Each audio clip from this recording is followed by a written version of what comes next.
Pier caps are like strong hats for bridge piers. Piers stand in the water and hold up the bridge.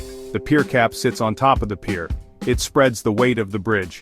This weight goes down the pier and into the ground. Without pier caps, the bridge weight would be concentrated. This could damage the pier. Pier caps are important for bridge safety and strength. They make sure the bridge lasts a long time. Building a pier cap requires strong materials. Concrete is the main ingredient. It is poured into a mold to form the shape. Steel bars, called rebar, make the concrete even stronger. They are like the bones inside the pier cap. You will also need the right tools for the job. A cement mixer makes the concrete. Vibrators remove air bubbles from the poured concrete.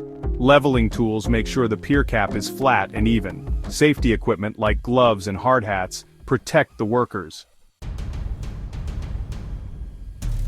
First, you build a strong mold for the concrete. The mold is the shape of the pier cap. Make sure it is the right size and shape for the bridge. Next, carefully place the rebar inside the mold. The rebar adds strength to the concrete. Now it is time to pour the concrete. Pour it slowly and evenly into the mold. Use vibrators to get rid of any air bubbles. Let the concrete harden for several days. This makes it strong. Once the concrete is hard, remove the mold. Building a pier cap is like building a giant Lego. Every step needs to be done correctly. If one part is wrong, the whole pier cap could be weak. Always double-check your measurements. Make sure everything is straight and level. Safety is also important when building a pier cap. Wear the right safety gear. Be careful when working with heavy materials. Follow all the safety rules on the construction site.